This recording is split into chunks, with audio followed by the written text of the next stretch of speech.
Bonsoir à tous, je suis encore devant vous aujourd'hui, comme on m'a encore invité, afin de vous parler, continuer sur une étude que nous avons commencé bien avant, il y a beaucoup de jours.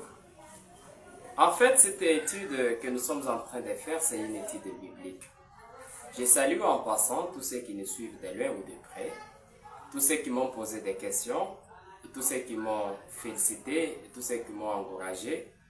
Je ne peux rien dire autre que Dieu vous bénisse. Alors, nous nous excusons aujourd'hui, comme nous avons commencé avec un peu de retard. Je ne vais pas abuser de votre temps, je vais juste finir, donner une partie parce que je ne saurais pas tout finir aujourd'hui. C'est la partie qui était restante. Alors, nous avons vu ce que c'est la Bible, la définition de la Bible, la subdivision de la Bible. J'ai donné plusieurs exemples dans l'Ancien Testament, dans le Nouveau Testament. Ce que les passages bibliques de l'Ancien Testament disent, ce que les passages bibliques du Nouveau Testament disent. C'est par là que nous avons parlé de la subdivision de la Bible. D'où nous avons dit que la Bible est subdivisée en deux parties. Nous avons l'Ancien et le Nouveau Testament. Et dans l'Ancien Testament, nous avons parlé des livres Pentateuque. Nous avons parlé des livres historiques. Nous avons parlé des livres poétiques.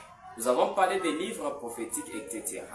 Et aussi dans le Nouveau Testament, nous avons parlé des 4 évangiles. Et dans les 4 évangiles, nous avons dit les 3 évangiles, les 3 premiers évangiles, qui sont les livres de Matthieu. Qui sont l'évangile de Matthieu, Marc, Luc. On les appelle les évangiles synoptiques parce qu'ils relatent presque les mêmes histoires. À 90%, ils relatent la même chose. Mais l'évangile de Jean, c'est l'évangile à part entière. Pourquoi? Parce que l'évangile relate souvent des choses qui ne concordent pas, qui ne disent pas la même chose que ce que les autres avaient raconté. Il aborde beaucoup plus l'aspect messianique et la divinité du Seigneur Jésus-Christ. Alors, j'ai donné l'histoire de ce que c'est la Bible. Et je vous ai aussi expliqué que la Bible, pour la lire, il faut tenir compte des 6 éléments. Et parmi ces 6 éléments, j'avais parlé de la perspective religieuse et spirituelle. J'avais également parlé de l'historique. J'avais parlé des sens littéraires. J'ai parlé de l'éthique et morale. J'ai aussi parlé de la culture. J'ai aussi parlé des personnels, perspectives personnelles. Alors, je voudrais juste en passant expliquer ces 6 perspectives qui constituent l'élément de base de la lecture biblique. Qu'est-ce que je peux vous dire, mes frères et sœurs, par rapport à la littérature? Je voudrais juste vous dire que la Bible est un texte littéraire riche, avec des genres variés, comme des poésies, la prose, les paraboles et les prophéties. Lorsque vous lirez la Bible, lorsque vous prenez par exemple les livres des psaumes, vous prenez par exemple les livres des proverbes, vous verrez que là, on parle souvent des psaumes. Et dans les livres des proverbes, on parle de sagesse. Il y a aussi des poésies là-bas. Si vous prenez par exemple les livres d'Ecclésiaste, vous verrez qu'il y a ces 3 livres-là, vous verrez qu'il y a des psaumes, il y a aussi des poésies, il y a aussi la prose. La prose, c'est quoi? Je voudrais que ce ne soit pas un nouveau mot que vous ne saurez pas comprendre. La prose, c'est quoi? C'est juste, c'est un langage, une manière d'écrire qui n'a point de mesure. C'est différent, c'est juste l'antonyme de la poésie. C'est ça ce qu'on appelle la prose. Alors, cette Bible, le sens littéraire de la Bible, elle a influencé la littérature, bien sûr. Elle a influencé la culture occidentale de manière significative. On va beaucoup plus approfondir sur ces points.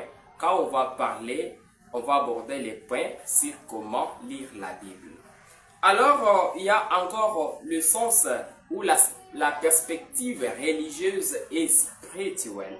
Qu'est-ce que je voudrais parler par rapport au sens, par rapport à la perspective religieuse et spirituelle?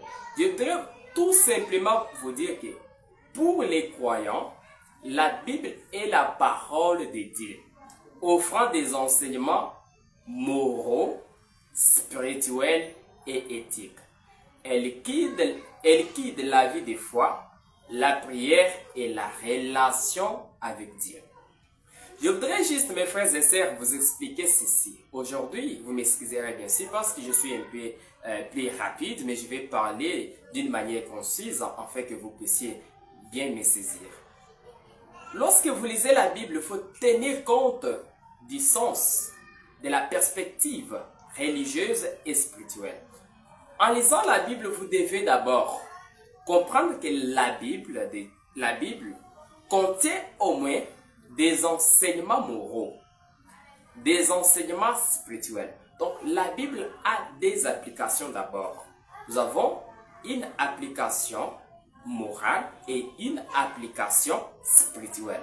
Comment différencier les deux?